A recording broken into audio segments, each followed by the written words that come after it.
Good evening है आप सभी लोगों को। तो अभिवृत्ति, एटीट्यूड जिसको हम लोग कहते हैं, क्या समझते हैं एटीट्यूड का मतलब? किसी भी भौतिक वस्तु के प्रति नकारात्मक, यही होगा? नहीं, ये ठीक है, वो जो आपने कहा ये पसंद के स्तर पर भी हो सकता है, लाइक और डिसलाइक के लेवल पर भी हो सकता है, और देखने का नजरिया। इन्होंने विंस्टन चर्चिल की परिभाषा को कोट किया है कि अभिवृत्ति एक बहुत छोटी चीज है लेकिन एक बड़ा अंतर ला सकती है। जो हमारा एटीट्यूड है ना, वो देखने में बहुत सूक्ष्म है, बहुत छोटा है, लेकिन वो बहुत व्यापक अंतर लाती है। तो सकारात्मक रहेगा तब भी और नकारात्मक रहेगा तब भी अंतर तो लाएगा। जैसे आपने गांधी और हिटलर का उदाहरण दिया, तो दोनों अंतर ला सकते हैं, है ना? पैदा तो कर सकते हैं अंतर। तो इस स्तर पर समझना है, किसी भी व्यक्ति, वस्तु या समाज या फिर किसी भी चीज के प्रति हमारा जो दृष्टिकोण है, या जो हमारे पसंद है, हमारी नापसंद है, हमारे अच्छाई है या बुराई है, जिस स्तर पर भी हम समझते हैं, उस स्तर पर हमारा सकारात्मक, नकारात्मक और तटस्थता का जो दृष्टिकोण है, वही क्या है? वही हमारी अभिवृत्ति है। तो अभिवृत्ति को इस रूप में हम समझते हैं, लेकिन अभिवृत्ति को समझने के पूर्व क्या आप ये समझते हैं कि योग्यता क्या होती है? कुछ शब्दावलियां मैं चर्चा कर रहा हूं क्योंकि अभिवृत्ति को समझने से पूर्व आपको ये समझना चाहिए। कोई बताएगा योग्यता क्या है?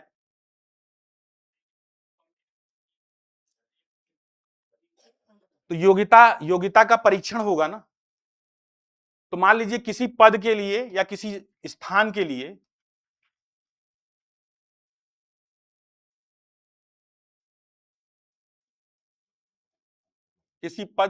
व्यक्ति की अहर्ता या उपयुक्तता क्या होती है उसकी?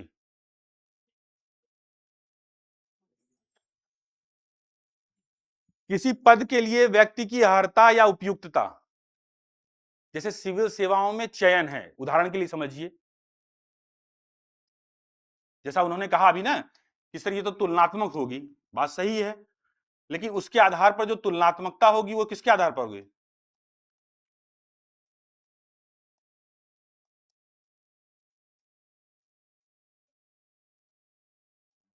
सिविल सेवा प्रक्रिया में चयन। तो क्या है सिविल सेवा की चयन की प्रक्रिया? सभी जानते हैं, ऑब्जेक्टिव है, सब्जेक्टिव है और साक्षात्कार है।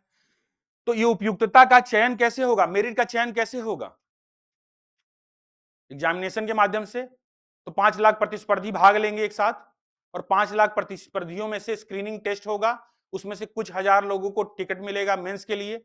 उन मेंस में फिर एक प्रतिस्पर्धा होगी, फिर उनकी अर्हता का, उनकी उपयुक्तता का क्या होगा? परीक्षण किया जाएगा, और उस उपयुक्तता और अर्हता के परीक्षण के बाद फिर ये तय किया जाएगा कितने लोगों को साक्षात्कार के लिए बुलाया जाए, और फिर उन साक्षात्कार की प्रक्रिया के बाद फाइनल मेंस की और इंटरव्यू की जो मार्क्स हैं उसको जोड़कर ये तय किया जाएगा कि कितने लोग किन किन पदों के लिए उपयुक्त या अर्हता रखते हैं।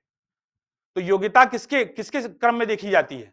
उस व्यक्ति की उस पद के लिए उसकी उपयुक्तता कितनी है, उसकी अर्हता कितनी है, उसकी मेरिट कितनी है, और उसके आधार पर यह तय किया जाता है कि वह योग्य है या नहीं।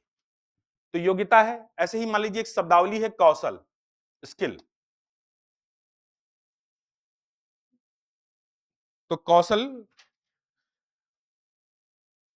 कौशल तो कौशल का मतलब क्या हुआ? प्रोग्राम तो ठीक बात बोली आपने, लेकिन कौशल क्या है, स्किल क्या है? पीछे कोई बताएगा? कौशल क्या समझते हैं, स्किल का क्या मतलब समझते हैं? हाँ, किसी कार्य को, बिल्कुल हो सकता है, किसी कार्य को बार बार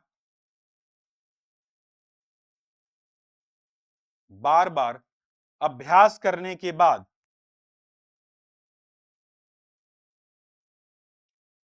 बार बार अभ्यास करने के बाद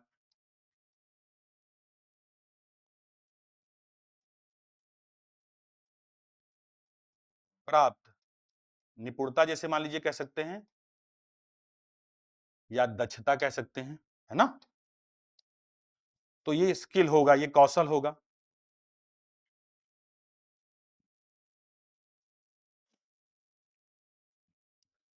जैसे कार चलाना क्या है, एक योग्यता हो सकती है कि आरटीओ के पास जाएंगे तो कार चलाने की आपकी कौशल चेक होगी कि आपकी योग्यता। आरटीओ जो लाइसेंस दे रहा है वो क्या है आपकी? योग्यता है, क्योंकि हरता है ना कि भाई ड्राइविंग के उतने मानकों का आप अनुसरण करते हैं या नहीं करते, कि आप 8 में गाड़ी चला लेते हैं कि नहीं चला लेते। लेकिन कौशल कब बन जाएगी ये योग्यता? जब आप माइकल शुमाकर की तरह कार चलाने लगे। मान लीजिए कि क्रिकेट खेलने के लेवल पर आपके पास हो सकता है कि ये योग्यता हो कि आप जनपदीय स्तर पर टूर्नामेंट में पार्टिसिपेट कर लें। क्या आपकी ये योग्यता ये साबित कर देती है कि आप अंतरराष्ट्रीय मैच भी खेलने लगे? माइकल शुमाकर या नारायण कार्तिकेय की तरह अगर आप फार्मूला रेस 1 में एक कार रेसिंग में पार्टिसिपेट करना है, तो क्या कोई एक सामान्य ड्राइवर भी वहां पर पार्टिसिपेट कर सकता है? इसका मतलब है कि आपके पास वह अभ्यास व कौशल की निपुणता होनी चाहिए। इसी क्रम में अगर हम लोग समझें, लिख लिया इसको? अच्छा, हमारा इंतजार कर रहे थे आप लोग। चलिए अच्छा यहां समझते हैं। हाँ, क्या चीज? हम नीति शास्त्र में क्या है, ये तो आप लोग तय करेंगे ना। ये तो यहां तय करेगा आपका सिलेक्शन, कि अगर नीति शास्त्र वाला पर्चा आया, पेपर आया और आपने अपनी पूरी निपुणता से वहां प्रदर्शन किया और अच्छे नंबरों के साथ में आपको वो फायदा लाभ मिला, तो हम माने जाएंगे कि उपयुक्त थे, योग्य थे। लेकिन यहां पर यह भी डिपेंड करता है ना कि जिन लोगों को ये जानकारी मिल रही है वो उसके लिए कितना अभ्यास करते हैं, कितना अपने आप को प्रशिक्षित करते हैं। हमारा जो होना है वो तो तय हो चुका। तय तो होने की बारी अब आप लोगों की है। भाई एक माता पिता या एक गुरु किसके किसकी वजह से जाना जाता है? अपने विद्यार्थियों के, अपने परिवार के बच्चों की वजह से। माँ बाप की वजह से आपकी अगर पहचान है तो ये कोई मतलब नहीं। हर माँ बाप, हर गुरु ये चाहता है कि उसके जो बच्चे हैं उनकी वजह से उसकी पहचान हो। बहुत से ऐसे गुरु हैं जो बहुत महान नहीं है, आज चर्चा करेंगे अभिवृत्तियों की तो आपको समझाएंगे, लेकिन उनके विद्यार्थी बहुत महान हुए और उनके विद्यार्थियों की महानता ने क्या कर दिया, उन्हें महान बना दिया। यही होना भी चाहिए, सही बात है। तो बताइए बुद्धिमत्ता फिर क्या है? बुद्धिमत्ता मतलब समझते हैं ना, इंटेलिजेंस की बात हो रही है। क्या है इंटेलिजेंस?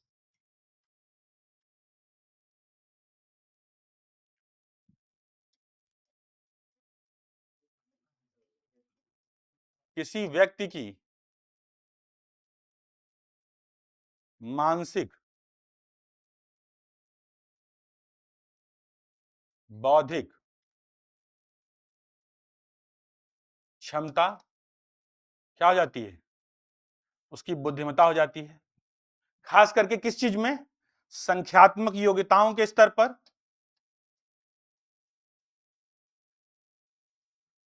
संख्यात्मक योग्यता, तार्किक योग्यता, जिसे हम कहते हैं रीजनिंग के स्तर पर, वो भी वर्बल और नॉन वर्बल दोनों स्तरों पर, है ना। तो इस प्रकार के जो योग्यता है वह व्यक्ति की क्या होती है? बुद्धिमत्ता होती है, जिसे हम इंटेलिजेंस के रूप में जानते हैं। इसका भी एक फार्मूला है। भावनात्मक बुद्धिमत्ता की जब चर्चा करेंगे तो इंटेलिजेंस कोसेंट और इमोशनल कोसेंट की चर्चा करेंगे। जैसे इंटेलिजेंस कोसेंट नापा जाता है व्यक्ति को और उसके आधार पर तय किया जाता है कि व्यक्ति का जो बौद्धिक क्षमता है या उसकी बुद्धिमत्ता है वो किस स्तर पर है, जिसे आईक्यू टेस्ट बोलते हैं, बुद्धि परीक्षण। आईक्यू टेस्ट में क्या फार्मूला होता है कि व्यक्ति की एक मानसिक आयु होती है और उसकी क्रोनोलॉजिकल आयु, या जिसे हम कहते हैं शारीरिक आयु। तो मानसिक आयु अपॉन जो वास्तविक आयु है और उसमें इक्वल टू 100। तो मान लीजिए किसी की मानसिक आयु 12 वर्ष है और उसकी वास्तविक आयु जो है वो 10 वर्ष है, तो उसके आधार पर उसका आईक्यू कितना निकलेगा? 120, है ना। तो आईक्यू में इस स्तर पर देखा जाता है कि उसमें कैटेगराइजेशन है कि 70 से लेकर 100 तक आईक्यू लेवल पर फिर उस व्यक्ति को क्या कहा जाएगा। 100 से लेकर 115 तक या 120 तक है तो उसको क्या कहा जाएगा, उससे ऊपर है तो वह किस प्रकार से कहा जाएगा, और उसी हिसाब से उसका एलोकेशन होता है।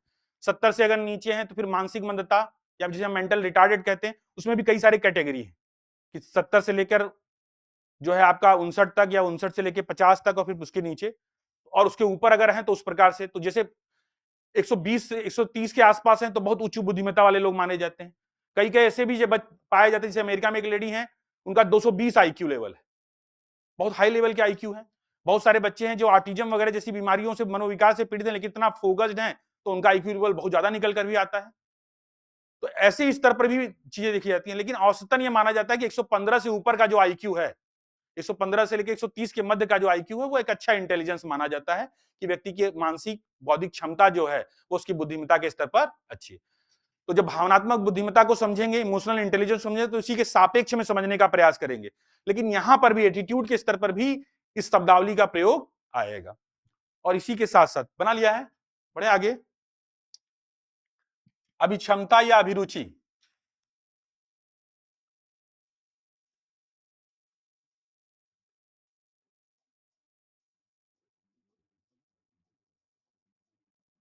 इसकी भी चर्चा हम लोगों को करनी है। जो तीसरा वाला चैप्टर हम लोगों का है, वहां पर यह शब्दावली दी हुई है। तो क्या समझते हैं अभिक्षमता या अभिरुचि से?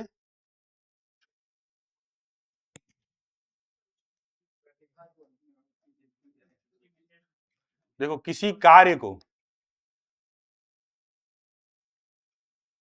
कार्य को करने की संभावित संभावित आंतरिक बौद्धिक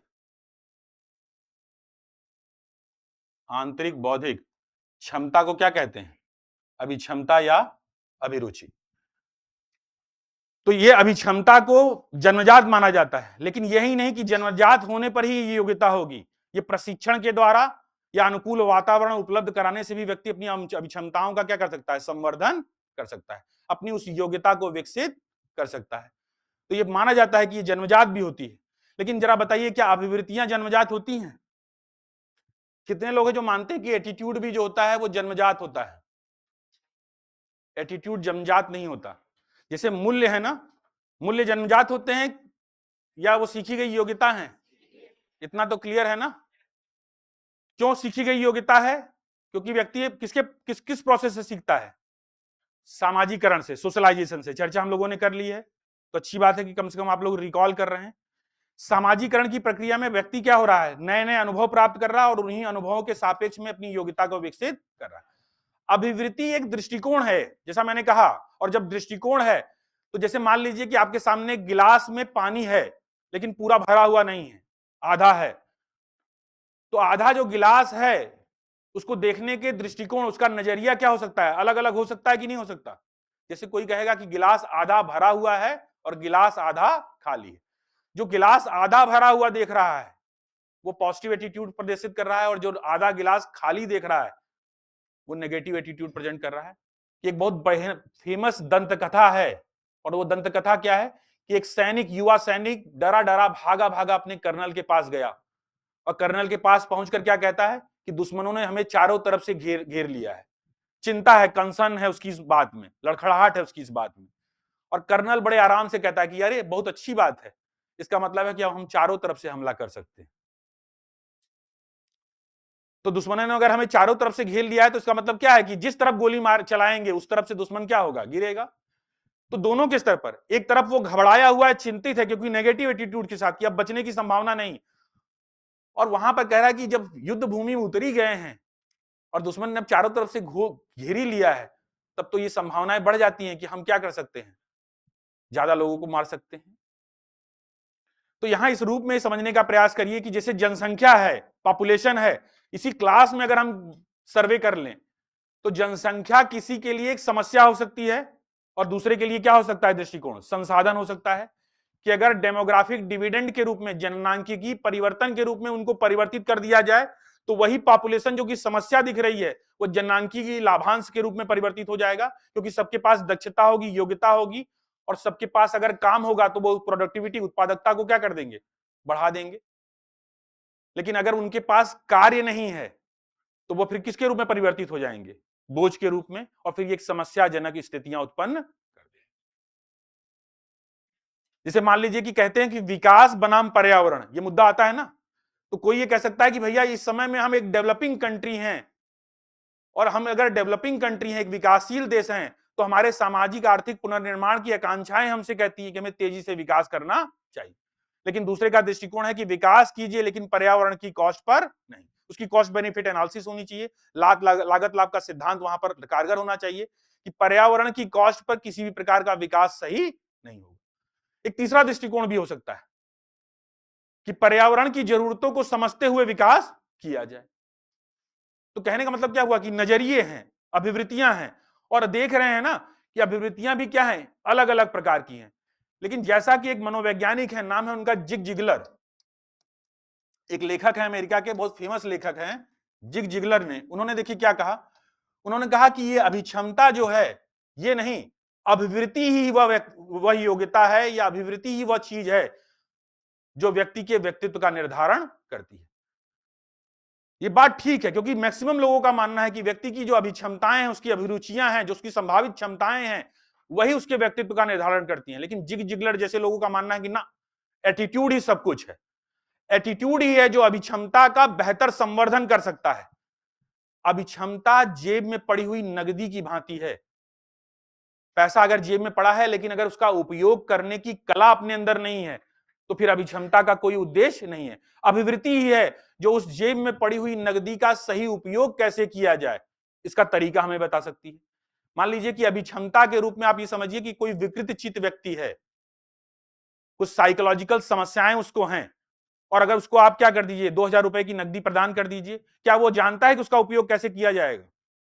ना, वो उस 2000 रुपए का उपयोग कर सकता है? नहीं कर सकता, क्योंकि उसके पास वह योग्यता नहीं है। वो अभिवृत्ति ही है जो उसे ये बताती है कि उसे 2000 रुपए का इस्तेमाल कैसे करना चाहिए। तो जिग जिगलर जैसे लोगों का, या जो लेखक अमेरिकी, वो क्या कह रहे हैं कि व्यक्ति के व्यक्तित्व निर्धारण में क्या होती है, व्यक्ति के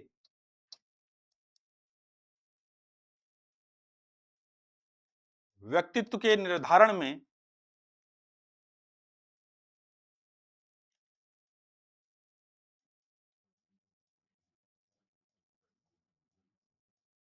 अभिवृत्ति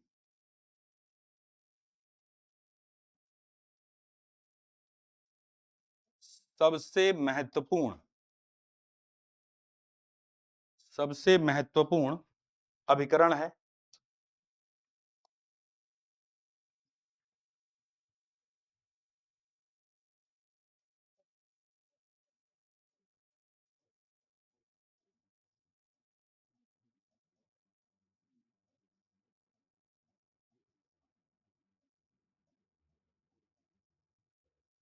तो कम से कम अभिवृत्ति ये बताने का प्रयास करती है ना कि भाई, हमारे किसी चीज को वास्तविक रूप से कैसे इस्तेमाल करना है, वो योग्यता हम कैसे सीख सकते हैं।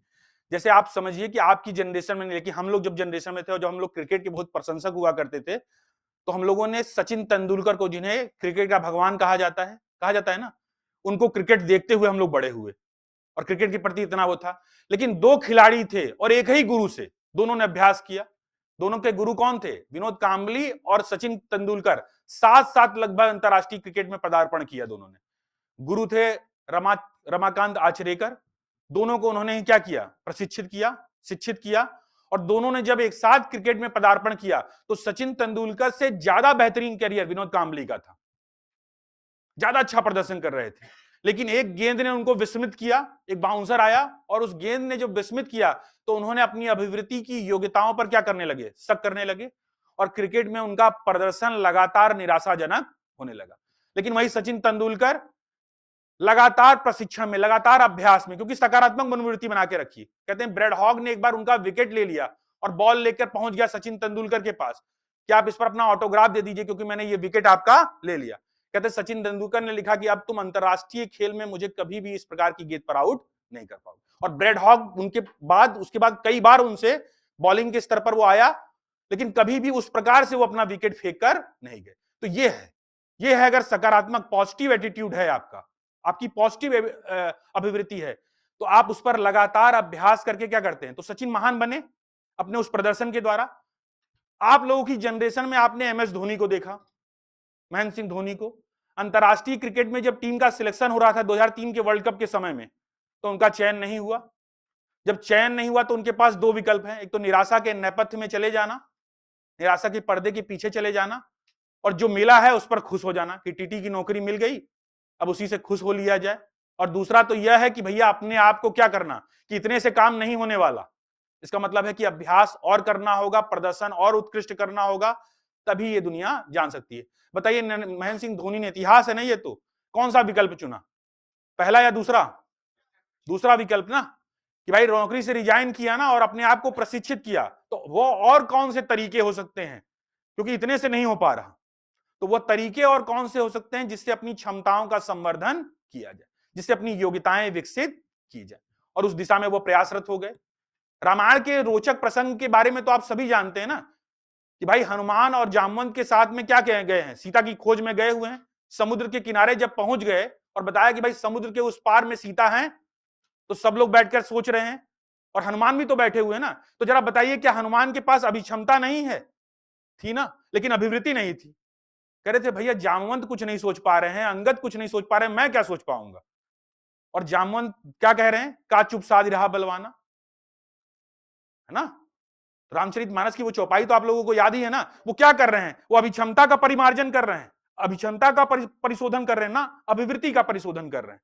कह रहे भाई तुम्हारे पास तो वो एटीट्यूड है ही, तुम्हारे पास तो वो व्यक्तित्व अगर है, तो तुम तो चाहो तो एक जंप मारोगे और सीधा लंका। तो परिमार्जन हुआ ना उनकी अभिवृत्ति में, और जब अभिवृत्ति में परिमार्जन हुआ तो अभी योग्यता तो थी ही पहले से, क्षमताएं तो थी ही, तो जान पाए, और जान पाए तो फिर क्या हुआ, समुद्र पार कर पाए। तो कहने का आशय यह है कि हमें अपनी उस अभिवृत्ति के स्तर पर यह समझना होगा कि कौन सी ऐसी अभिवृत्तियां हैं जो हमें पीछे धकेलती हैं, नेगेटिव करती हैं, या फिर हमें आगे बढ़ने के लिए प्रेरित करती हैं। हाँ बताएं। अभिवृत्ति अहंकार में बिल्कुल बदल सकता है। अभिवृत्ति जब हम आत्मसम्मान के स्तर पर, जिसे हम बोलते हैं सेल्फ स्टीम के स्तर पर, जब पूरी तरह से चले जाएं, और आत्मसम्मान के स्तर पर पूरी तरह से चले जाएं, तो वहां पर हमारे अंदर यह रहे कि नहीं, हमसे तो कोई गलती हो ही नहीं सकती, उसमें रिजिडिटी, दृढ़ता आ जाए। जब आपके अंदर ये दृढ़ता आ जाए कि नहीं, हम जो कह रहे हैं वो सब सही है, इस तरह का नेगेटिव अप्रोच आ जाए, तो वह अहंकार के स्तर पर अभिवृत्ति हो सकती है। यहां पर यह चीज हो सकती है, लेकिन इस स्तर पर प्रयास यही करना है कि उस स्तर पर हम जाने दें। दो तरह का है आपके स्तर पर, तो अहंकार में अभिवृत्ति तभी परिवर्तित होगी, लेकिन उसको जानने से पूर्व हमें यह समझने का प्रयास करना है कि अभिवृत्ति है क्या। पहले अभिवृत्ति को समझने का प्रयास कीजिए, फिर उसके बाद ही समझ पाएंगे कि हाँ, हाँ एटीट्यूड है। इंग्लिश में उसको एटीट्यूड बोलते हैं। मनोवृत्ति, अभिवृत्ति, एटीट्यूड सब एक ही चीज है। एटीट्यूड ये है एप्टीट्यूड। अभी क्षमता को एप्टीट्यूड बोलते हैं और अभिवृत्ति को एटीट्यूड बोलते हैं, है ना। तो आइए जरा एक डायग्राम से जरा समझते हैं कि अभिवृत्ति क्या है।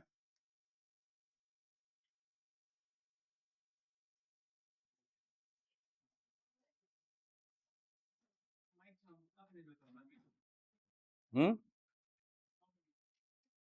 हमारे दृष्टिकोण पर निर्भर करता है। अभी क्षमता जो है वो हमारी संभावित क्षमता है ना दोस्त। संभावित क्षमता क्या है कि हमारे अंदर आंतरिक बौद्धिक क्षमताएं हैं।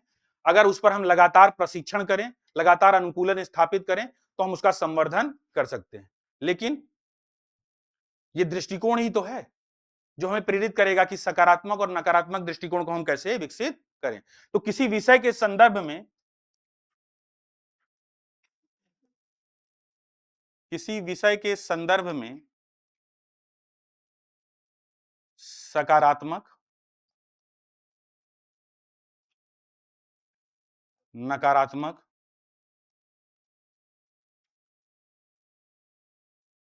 सकारात्मक, नकारात्मक या तटस्थता, न्यूट्रल,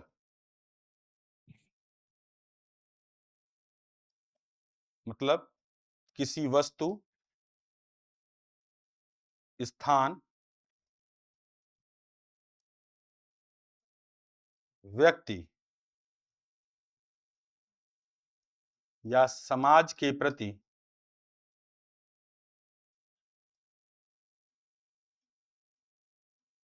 पसंद या नापसंद,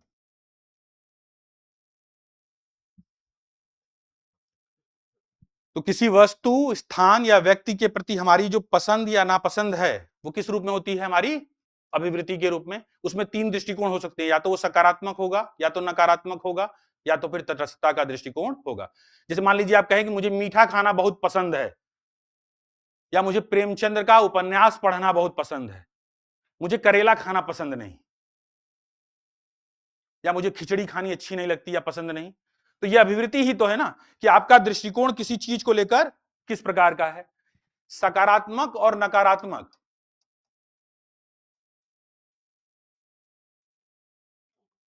या नकारात्मक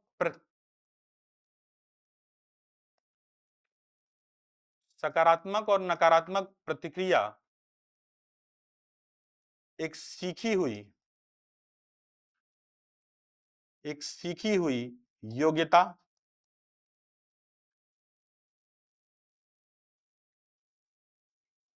मूल्यांकन परक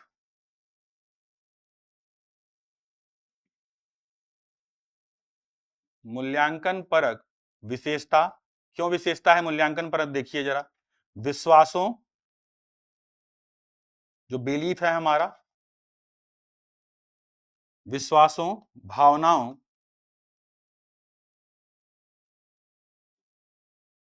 और क्रियाओं और क्रिया व्यवहार का समुच्चय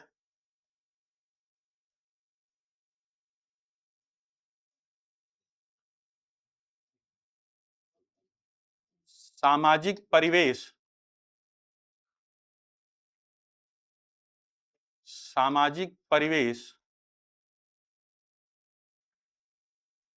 एवं व्यक्तिगत अनुभव सामाजिक परिवेश एवं व्यक्तिगत अनुभव, इसलिए ये जन्मजात होने की बजाय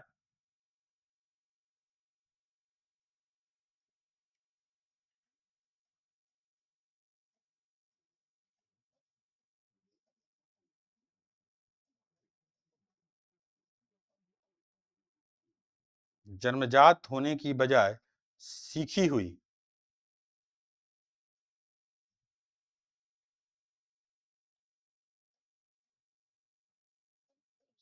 हुई योग्यता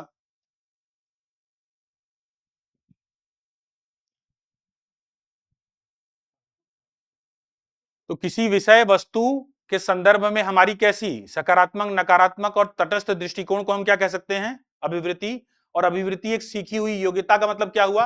इसका मतलब हुआ सीखी हुई योग्यता है तो उसका मतलब क्या हुआ कि वो अनुभव से आती है। और हम अनुभव में कहां से? तो बच्चा कोरे कागज के समान पैदा होता है। समाजीकरण की जो चर्चा कर रहा था मैंने बताया था, सेम अभिवृत्ति में भी वही प्रोसेस है कि वो कोरे कागज के समान है, लेकिन सामाजिक मानदंडों को, सामाजिक मूल्यों को परिवार के संपर्क में आने के बाद अपने छोटे भाई बहनों से, परिवार के अन्य सदस्यों से वो सीखता है और उसी सीखने के क्रम में क्या करता है? अपनी सीखी गई अभिवृत्ति को एक सीखी गई योग्यता के रूप में विकसित करता है। एक मूल्यांकन परक विशेषता है। और जब मूल्यांकन परक कह रहे हैं तो उसमें विश्वास है। कहने का मतलब क्या हुआ? उसमें संज्ञानात्मक पक्ष भी है, उसमें भावनाएं हैं तो भावात्मक पक्ष भी है, और उसमें अगर क्रिया है तो व्यवहारात्मक पक्ष भी उसमें शामिल होता है। संज्ञानात्मक का मतलब समझते हैं ना? कोई चीज के कॉग्निटिव को कैसे समझते हैं? कॉग्निटिव में भावनाएं होती हैं। क्या होता है कॉग्निटिव वाले में? खाली तार्किकता होती है। और तार्किकताओं में भी क्या? तो किसी चीज की जानना, जानकारी जिसको हम कहते हैं, सूचना, तथ्य, ये सारी चीजें किसमें शामिल होती हैं? उसके संज्ञानात्मक पक्ष में। भावनाओं में कोई तार्किकता होती है? भावात्मक पक्ष में कोई तार्किकता होगी? तार्किकता कभी नहीं होगी। उसमें नितांत क्या होंगी? भावनाएं। तो भावनाएं अच्छी भी हो सकती हैं, बुरी भी हो सकती हैं। अच्छी भावनाएं कौन सी होंगी? प्रसन्नता को आप अच्छी भावना मानते हैं या बुरी भावना? अच्छी भावना। लेकिन जो उदासीनता है या जो दुख है उसको आप क्या मानेंगे? अच्छी भावना या बुरी भावना? घृणा को और कृतज्ञता को। तो भावनाओं में कोई तार्किकता नहीं है। और तार्किकता नहीं है तो इसका मतलब क्या हुआ? अच्छा बताइए, संज्ञानात्मक जो होगा वो हमारे चेतन के स्तर पर होगा या अवचेतन के स्तर पर? चेतन के अवसर पर। और भावनाएं अवचेतन में। कॉन्शियस और सबकॉन्शियस समझते हैं ना? तो कॉन्शियस लेवल पर हमारे संज्ञानात्मक पक्ष हमारा होता है। क्यों संज्ञानात्मक पक्ष हमारा होता है? क्योंकि उसको उस चीज को हम क्या कर रहे हैं? सामने प्रत्यक्ष देख रहे हैं। और जो प्रत्यक्ष देख रहे हैं, जो यथार्थ देख रहे हैं, उसे कोई हम स्वीकार करते हैं। तो तथ्य हुए, सूचनाएं हुई, जानकारी हुई, मान्यताएं हुई, ये सारी चीजें हमारे सामने क्या है? उनका प्रकटीकरण है। लेकिन भावनाएं अंतर मन में कहीं निहित हैं और हो सकता है कि उसका भूतकाल से कोई प्रभाव हो। तो उसमें पूर्व धारणाएं भी, उसमें हमारा पूर्वाग्रह भी शामिल हो सकता है, जो एक लंबे समय का, एक अतीत का अनुभव है, जो मन में किसी कोने में बैठा हुआ है और हमारी पसंद और नापसंद को, हमारे किसी चीज के प्रति हमारे दृष्टिकोण के सकारात्मक, नकारात्मक पक्ष को क्या कर रहा है? बताने का प्रयास कर रहा है और उसी के अनुसार हम क्या कर रहे हैं, उन्हीं भावनाओं के अनुरूप सोचने का प्रयास कर रहे हैं। ये संज्ञानात्मक और ये भावात्मक पक्ष उस व्यवहार का प्रकटीकरण करता है और उसी रूप में हमारा व्यवहार क्या हो जाता है, प्रदर्शित हो जाता है। इसीलिए कहा जाता है कि सामाजिक परिवेश एवं व्यक्तिगत जो अनुभव हैं वो क्या है, वो जन्मजात न होकर एक सीखी गई योग्यता है। पूर्णतः अभिवृत्ति एक सीखी गई योग्यता है, लेकिन कुछ सामाजिक मनोवैज्ञानिकों का, क्योंकि सामाजिक मनोविज्ञान का परिक्षेत्र है। एटीट्यूड किसका परिक्षेत्र है, सामाजिक मनोविज्ञान का। ये सोशल साइकोलॉजी में पढ़ा जाता है। लेकिन कुछ मनोवैज्ञानिकों को जो नई रिसर्च आ रही है उसमें मानना है कि नहीं, पूरी तरह से यह जन्मजात न होकर एक सीखी गई योग्यता है जो अनुभव जन्य है। लेकिन कुछ ऐसी चीजें हैं जिसमें कुछ 1 या 2% जो अनुवांशिक कारकों से भी जुड़ा हुआ है। तो उसकी भी चर्चा हम लोग करेंगे आगे कि अनुवांशिक कारकों से कौन सी अभिवृत्तियां जुड़ी हुई हैं। जैसे मोटे मोटा तौर पर समझिए कि किसी खाने की पसंद को लेकर कि परिवार के स्तर पर वो परिवेश में नहीं रहा, सामाजिक परिवेश में नहीं रहा, लेकिन व्यक्ति की कुछ खास फूड हैबिट ऐसी हैं जो ये बताती हैं कि उसका उस क्षेत्र में लगाव बना हुआ है। तो उसकी चर्चा हम लोग करेंगे जब अभिवृत्तियों के निर्माण की, फॉर्मेशन की समझेंगे कि एटीट्यूड का फॉर्मेशन कैसे होता है। ये समझ गए हैं कि अभिवृत्ति किस रूप में है। तो मैंने कहा कि अभिवृत्ति का इसका मतलब है कुछ कंपोनेंट हैं जिसकी चर्चा हम लोगों ने की। अभिवृत्ति के घटक, घटक का मतलब क्या हुआ, उसके कंपोनेंट। एक है संज्ञानात्मक,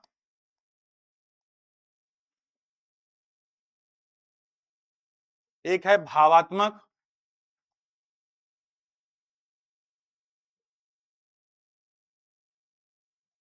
और तीसरा है व्यवहारात्मक।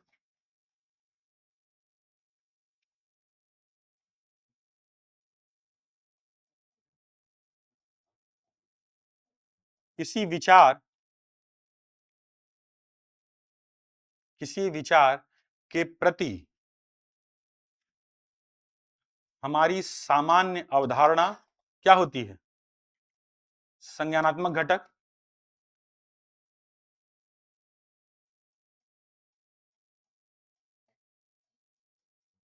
किसी विषय के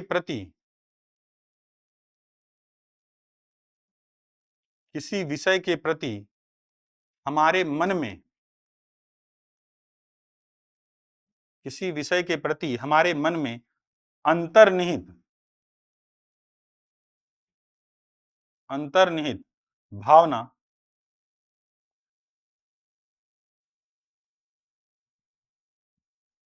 और किसी विषय के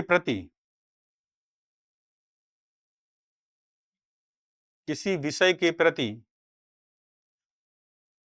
हमारा आचरण,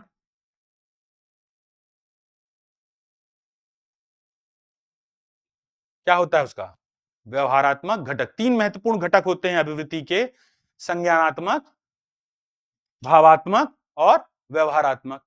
संज्ञानात्मक, ये तीनों अभिकरण 1, 2 और ये 3, ये तीनों अभिकरण जो होते हैं जब मिल जाते हैं या इनके मजबूत होने पर, इनके मजबूत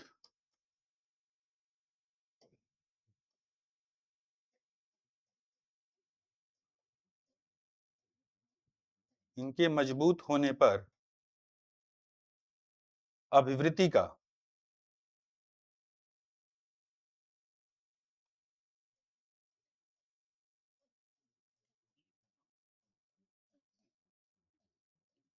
का निर्माण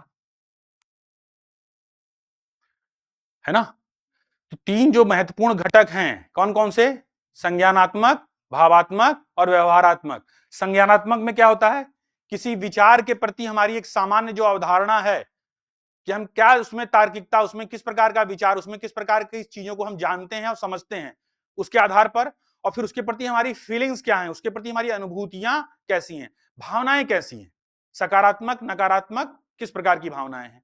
और साथ ही साथ में जब इन दोनों का समुच्चय बनता है तो उसी रूप में उसका प्रकटीकरण हमारे व्यवहार में दृष्टिगत होता है और ये मजबूत होकर क्या करते हैं, एक मजबूत अभिवृत्ति का निर्माण कर देते हैं। जैसे कि मान लीजिए कि आपने अपने मित्र से पैसे उधार लिए और वादा किया 1 महीने के बाद वो पैसे आप लौटा देंगे। तो उस व्यक्ति के साथ में जिसमें आपने एक कमिटमेंट किया, जिससे आपने ये वादा किया, तो पैसे लौटा देंगे इसके प्रति आपका जो विश्वास है, जो विचार आपका है, वो उसका कौन सा पक्ष हुआ? जो पैसा लौटा देना चाहिए समय पर, 1 महीने का वादा किया है और 1 महीने में मित्र का पैसा लौटा देना है। ये विश्वास जो है आपका, ये जो विचार है, वो किसका कौन सा पक्ष है? संज्ञानात्मक। मित्र ने बड़े कठिन समय में मुझे पैसे से मदद की और अब ये कृतज्ञता है मेरी, ये उसके प्रति मेरा ग्रेटिट्यूड्स है कि मुझे उसका पैसा वापस लौटाना चाहिए। तो ये इसका कौन सा पक्ष हुआ आनंद? भावात्मक। और आपने समय पर पैसे लौटा दिए, तो ये उसका कौन सा पक्ष हो गया? व्यवहारात्मक, है ना? तो इसी में लिख लीजिएगा नीचे, उदाहरण के लिए, उदाहरण के लिए मान लीजिए, उदाहरण के लिए मान लीजिए आप किसी से रुपए, आप किसी से रुपए उधार लेते हैं और उसे, और उसे 1 महीने बाद, और उसे 1 महीने बाद लौटाने का, और उसे 1 महीने बाद लौटाने का वादा करते हैं। इस स्थिति में, इस स्थिति में सिंगल डॉट कॉमा में लिखिएगा, वादे को पूरा करना चाहिए। इस स्थिति में वादे को पूरा करना चाहिए, इस बात का, वादे को पूरा करना चाहिए, इस बात का विश्वास या ज्ञान, इस बात का विश्वास या ज्ञान होना, वादे को पूरा करना चाहिए, इस बात का विश्वास या ज्ञान होना उसका संज्ञानात्मक पक्ष है। इस वादे का अनुपालन करने की इच्छा, इस वादे का अनुपालन करने की इच्छा, इस वादे का अनुपालन करने की इच्छा और मित्र द्वारा, और मित्र द्वारा की गई मदद, और मित्र द्वारा की गई मदद के प्रति, की गई मदद के प्रति हमारी कृतज्ञता का भाव, हमारी कृतज्ञता का भाव, हमारी कृतज्ञता का भाव, इसका भावनात्मक, हमारी कृतज्ञता का भाव इसका भावनात्मक पक्ष है। और वादे के अनुसार, और वादे के अनुसार निश्चित समय पर, और वादे के अनुसार निश्चित समय पर पैसा लौटा देना, और वादे के अनुसार निश्चित समय पर पैसा लौटा देना इसका व्यवहारात्मक, इसका व्यवहारात्मक पक्ष है। क्लियर है? अमेरिकी मनोवैज्ञानिक हैं गॉर्डन ऑलपॉट, अभी लिखवा देंगे उसके बारे में, थोड़ा समझ लीजिएगा। उन्होंने क्या कहा कि अभिवृत्ति जो होती है किसी चीज के बारे में सोचने, महसूस करने, और उस सोचने और महसूस करने के क्रम में उसका व्यवहार करने की जो प्रतिक्रिया है या जो प्रवृत्ति है, वही क्या है? अभिवृत्ति है। तो किसी चीज के बारे में आप क्या सोचते हैं, कैसा महसूस करते हैं, वो कोई भी हो सकता है। किसी चीज के बारे में जब कह रहे हैं या किसी वस्तु के बारे में कह रहे हैं, तो वो स्थान भी हो सकता है, वो स्थिति भी हो सकती है, वो व्यक्ति भी हो सकता है, वो समाज भी हो सकता है, वो कुछ भी चीज हो सकती है। उसके बारे में आप क्या सोचते हैं, क्या विचार रखते हैं, उसके बारे में आप क्या महसूस करते हैं, आपकी अनुभूतियां क्या कहती हैं, और वो महसूस करना, वो सोचना और उसके रूप में उसका व्यवहार करना ही क्या है? अभिवृत्ति है। तो अभिवृत्ति के स्तर पर अगर हम समझे तो अभिवृत्ति का, इतनी चर्चा में अभिवृत्ति का मतलब क्या समझ, उसकी कुछ फीचर हैं, उसके कुछ विशेषताएं हैं। क्या विशेषता हुई? पहला तो यह कि वह अनुभवजन्य है और उसमें 3 पक्ष हैं। कौन कौन से? संज्ञानात्मक, भावात्मक और व्यवहारात्मक। अभिवृत्तियों के स्तर पर एक चीज और भी समझ में आ रही होगी कि अभिवृत्तियों में तीव्रता होती है, मजबूती होती है कि नहीं होती इसमें। जैसे मान लीजिए कि आपका कोई बहुत जिगरी मित्र है, बहुत जिगरी, बहुत प्रेम है उसके साथ, लेकिन आपकी अभिवृत्ति में परिवर्तन आ गया किसी बात को लेकर या किसी चीज को लेकर, तो पहला काम आप क्या करते हैं? कि जो दांत काटी रोटी वाली दोस्ती होती है वो बंद होती है। पहले पहले तो खाबदान जिसको बोलते हैं ना, खान पान बंद होता है। तो हो सकता है कि दो प्रकार की अभिवृत्तियों में परिवर्तन आए। पहला परिवर्तन तो क्या है कि सब कुछ बंद। अब मित्र जो है यहां बैठ रहा है तो आप वहां बैठ रहे हैं। क्यों आनंद? जैसे होता है कि नहीं होता ऐसा कि मान लो कि हमारी अभिवृत्ति में अगर तीव्रता के अनुपात को हम तय करें तो मित्र से बहुत अच्छी मित्रता है, मतलब परछाई वाला कॉन्सेप्ट है कि आप कहीं दिख गए तो लोग मान ली कि वो भी इसी किसी ऑर्बिट में टहल रहा होगा, फ्री न्यूक्लियर की तरह। लेकिन मान लीजिए कि ऐसा परिवर्तन आ जाए कि अब आपके रास्ते जुदा और उसके रास्ते जुदा, तो पहला क्या हुआ? बोलचाल बंद, खाना पीना बंद, सारी चीजें बंद। क्यों? जब अभिवृत्ति में बहुत तीव्रता होगी। और मान लीजिए कि ऐसा भी हो सकता है कि खाना पीना बंद हो जाए लेकिन बातचीत हो रहा है, सामान्य मुस्कुरा के मिल रहे हैं, हाँ हेलो, सब कुछ हो रहा है, दुआ सलाम भी हो रही है, लेकिन उस प्रवृत्तियों में क्या हो रहा है? परिवर्तन आ रहा है। ऐसा संभव है? हाँ नहीं, वो तो मजाक के लेवल पे हो गया। ये हो सकता है कि झड़प हो जाए, लड़ाई हो जाए, ये तो दोनों की समझ का स्तर हो गया। लेकिन उसमें इस स्तर पर ये चीजें होती है कि नहीं होती? तो एक ये है कि तीव्रता भी उसमें पाई जाती है अभिवृत्तियों के स्तर पर। अभिवृत्तियां जो होती हैं वो ऐसा नहीं कि एकाएक बनती हैं, कई बार एकाएक भी बनती हैं। और मैंने कहा कि चूंकि एक लंबे अनुभव से, और जब लंबे अनुभव से बनती हैं तो बहुत स्थिर प्रकार की होती हैं। उसमें ऐसा नहीं कि एकाएक उसमें परिवर्तन आ जाएगा। तो अभिवृत्तियां जो हैं बहुत स्थिर प्रक्रियाओं से बनती हैं, और जब स्थिर प्रक्रियाओं से बनती हैं तो एक लंबे समय तक बनी रहती हैं। इसलिए आप देखते होंगे कि किसी चीज के बारे में सोच या विचार के स्तर पर क्या होता है, एक बड़ा स्पष्ट दृष्टिकोण होता है अपना। जैसे खास करके आप देखिएगा सामाजिक बुराइयों के दृष्टिकोण पर, जैसे जाति प्रथा को लेकर है, तो जाति प्रथा को लेकर यहां पर सबके अपने अपने दृष्टिकोण हैं। जो स्वर्ण जाति से होगा उसका अपना दृष्टिकोण है कि आरक्षण की वजह से हमारा यह हाल हुआ है, और जो आरक्षण जिसके स्तर पर जो निम्न जातियों से होगा या जिसके स्तर पर मानी जाती है, जो उसके स्तर पर होगा कि भैया कोई आरक्षण खैरात नहीं है, ये हमारा राइट है, अधिकार है।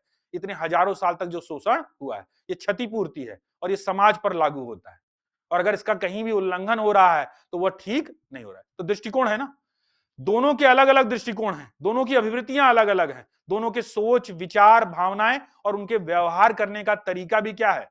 अलग अलग है। तो यह हो सकता है कि जितने भी सामाजिक मुद्दे हैं उन सामाजिक मुद्दों या उन नैतिक मुद्दों को लेकर हमारा दृष्टिकोण क्या हो? अलग अलग हो सकता है कि नहीं हो सकता? जैसे मैंने कहा जाति प्रथा है, या फिर जो है कैपिटल पनिशमेंट की, मृत्युदंड की अगर हम बात कर लें तो मृत्युदंड के स्तर पर भी लोगों का दृष्टिकोण अलग अलग प्रकार का हो सकता है। तो नैतिक अभिवृत्तियों की चर्चा करेंगे, जब मोरल एटीट्यूड की चर्चा करेंगे तो इन सामाजिक बुराइयों के स्तर पर भी देखेंगे। कई बार बुराइयों के स्तर पर हमारा एक दृष्टिकोण तटस्थ वाला भी होता है कि इससे मेरा कोई लेना देना नहीं, तो ये मेरे काम का नहीं, या मेरा इससे कोई मतलब नहीं। तो ये तटस्थ वाला दृष्टिकोण भी है, न्यूट्रल वाला भी, कि अगर मुझसे संबंधित होगा तब तो मैं अपना अभिवृत्ति दिखाऊंगा, और अगर मुझसे संबंधित नहीं है तो मैं तटस्थ हूं, न्यूट्रल हूं, उदासीन हूं उस चीज को लेकर। सामाजिक बुराइयों के फैलने के स्तर पर यह समस्या है कि नहीं है? जैसे हम कह सकते हैं दहेज जैसी समस्याएं हैं, भ्रष्टाचार जैसी समस्याएं हैं, उन समस्याओं के प्रति हमारा दृष्टिकोण कुछ ऐसा है या नहीं? तो अभिवृत्तियों के स्तर पर यह भी है कि उसमें एक तटस्थता का भी दृष्टिकोण पाया जाता है। लेकिन अधिकांशतः हमारी जो मनोवृत्तियां अभिवृत्तियां हैं उस पर या तो सकारात्मक या तो नकारात्मक।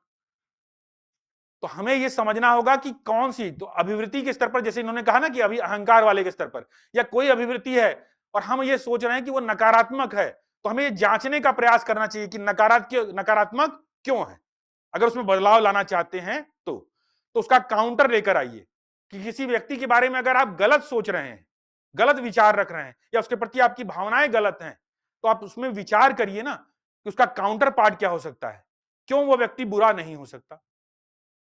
और फिर अगर वो क्यों बुरा नहीं हो सकता इस बारे में अगर आप सोच रहे हैं तो आप फिर नए विचार बनाने का प्रयास कर रहे हैं, नई भावनाओं को उत्पन्न करने का विचार कर रहे हैं। विलियम शेक्सपियर ने बहुत अच्छी बात कही है इस पर, सबसे प्रेम करो, विश्वास कुछ पर करो और घृणा किसी से मत करो। क्या करो? प्रेम सबसे करो, विश्वास कुछ पर करो और घृणा किसी से मत करो। जीवन जीने का यह सकारात्मक दृष्टिकोण है। तो ये नहीं कह रहे हैं कि नहीं सब पर बिलीव कीजिए, विश्वास करने के लिए बहुत, तो मित्रता की सूची बहुत लंबी है, इंस्टाग्राम पे आपके हजारों हजार फॉलोअर्स हैं, ठीक बात है, सबसे प्रेम कीजिए, वहां पर अच्छा मंच है, उसका स्वस्थ रूप से इस्तेमाल कीजिए, ट्रोल पुलिस मत बनिए, लेकिन ट्रोलिंग मत कीजिए। लेकिन यहां पर क्या दृष्टिकोण होना चाहिए कि प्रेम के पूर्ण है। तो अगर समाज में सही आचरण की स्थापना करने में आप क्या कर सकते हैं, प्रयास कर सकते हैं, तो प्रयास कीजिए। लेकिन विश्वास नहीं कि आप वहां पर गए हैं और सोशल मीडिया पर सब पर विश्वास कर रहे हैं, तो ये विश्वास करने का दृष्टिकोण नहीं होना चाहिए। और घृणास्पद बातें तो कतई ना फैलाइए। ये एक अच्छे पॉजिटिव एटीट्यूड की तरफ आपको क्या कर सकता है, अभिप्रेरित कर सकता है। तो जरा लिख लीजिए कि अभिवृत्ति क्या है, हेडिंग डालिएगा और लिखिएगा अभिवृत्ति क्या है। कोड नहीं लिख पाए, विलियम शेक्सपियर का कोड है वो। प्रेम सबसे करो, लिख लीजिए, कोटेशन लिख लीजिए। प्रेम सबसे करो, विश्वास कुछ पर करो। कुछ मतलब बहुत मिनिमम लोग होने चाहिए जिन्हें उंगलियों पर गिन सकें आप। ये मत कहिएगा नहीं सर हमारे तो बहुत है सर, चाचा के ताऊ की ताई की बेटी के फूफा का, तो इसे मत जोड़िएगा, तो ये तो बहुत लंबी लिस्ट हो जाएगी फिर। विश्वास कुछ पर करो और घृणा किसी से मत करो। कोटेशन है विलियम शेक्सपियर जिन्होंने कहा था। हेडिंग डालिएगा, लिखिएगा अभिवृत्ति क्या है। लिख लिया? अभिवृत्ति लोगों अभिवृत्ति लोगों अभिवृत्ति लोगों वस्तुओं अभिवृत्ति लोगों वस्तुओं घटनाओं अभिवृत्ति लोगों वस्तुओं घटनाओं गतिविधियों गतिविधियों और विचारों के प्रति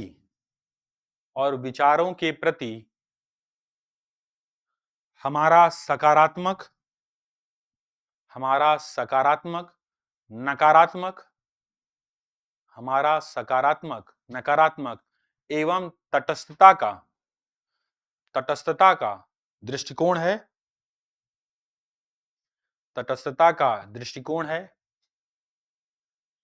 उदाहरण के लिए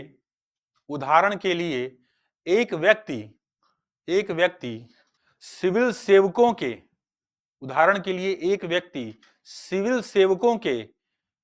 ईमानदारीपूर्ण आचरण के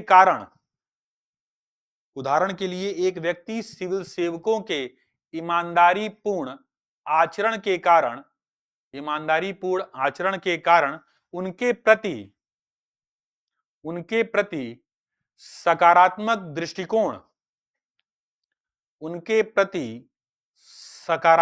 दृष्टिकोण रख सकता है। वहीं दूसरा अन्य व्यक्ति सिविल सेवकों के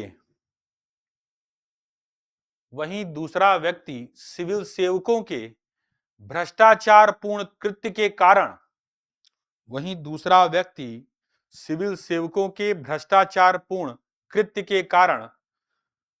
तीव्र नकारात्मक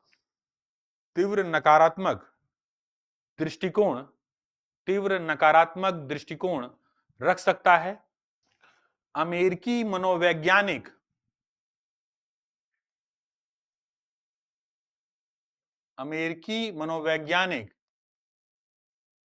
गॉर्डन ऑलपॉट, देख लीजिएगा अगर नहीं लिख पाएंगे तो। अमेरिकी मनोवैज्ञानिक गॉर्डन ऑलपॉट ने अभिवृत्ति को किसी व्यक्ति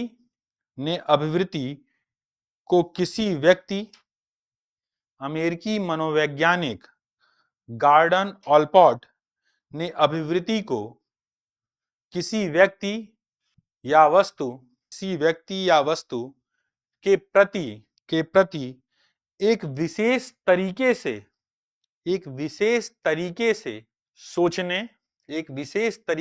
सोचने, महसूस करने और व्यवहार करने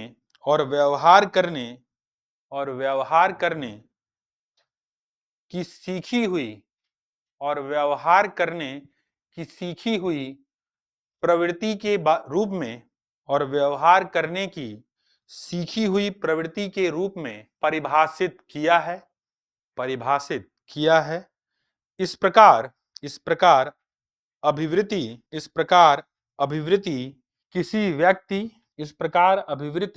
किसी व्यक्ति वस्तु, इस प्रकार अभिवृत्ति किसी व्यक्ति, वस्तु एवं समाज के समग्र मूल्यांकन के रूप में, समाज के समग्र मूल्यांकन के रूप में कार्य करती है। समग्र मूल्यांकन के रूप में किसी व्यक्ति, वस्तु एवं समाज के समग्र मूल्यांकन के रूप में कार्य करती है, जो संज्ञानात्मक,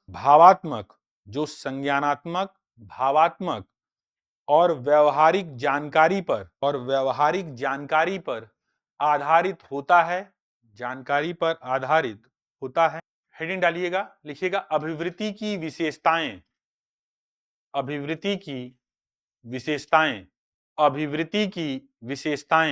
लिखा, हेडिंग डाल लिया, पॉइंट करके लिखिएगा। अभिवृत्ति हमारे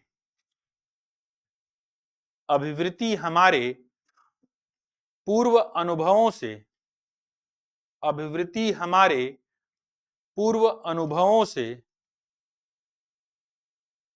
उत्पन्न होती है।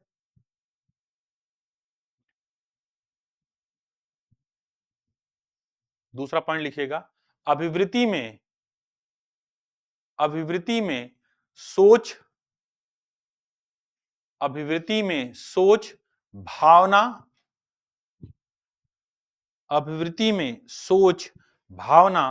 और व्यवहार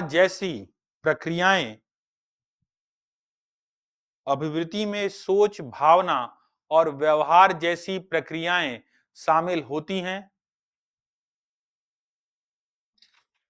अभिवृत्ति विशिष्ट लोगों, तीसरा पॉइंट लिखिएगा, अभिवृत्ति विशिष्ट लोगों या वस्तुओं के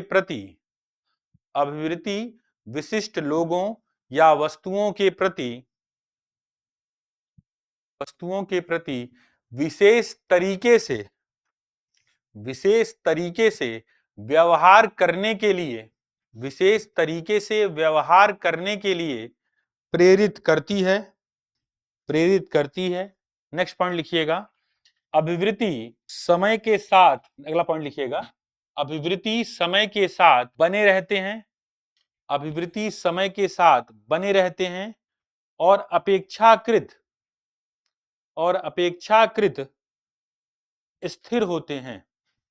अगला पॉइंट लिखिएगा, अभिवृत्ति हमें विकल्पों को चुनने में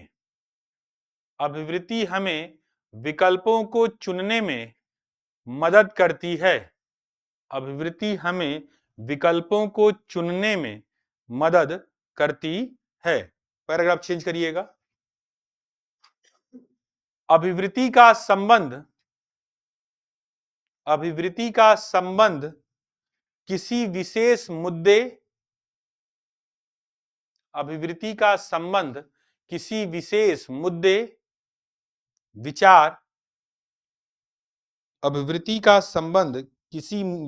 मुद्दे, विचार, व्यक्ति या वस्तु को पसंद या नापसंद, अभिवृत्ति का संबंध किसी विशेष मुद्दे, विचार, इशू के बारे में है, मुद्दे, विचार, व्यक्ति या वस्तु को पसंद करने या नापसंद करने अथवा पक्ष या विपक्ष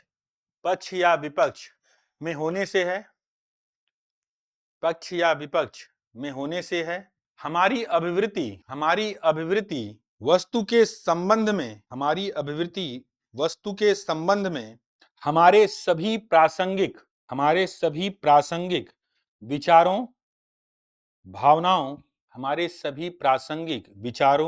भावनाओं एवं पूर्व अनुभवों का एकल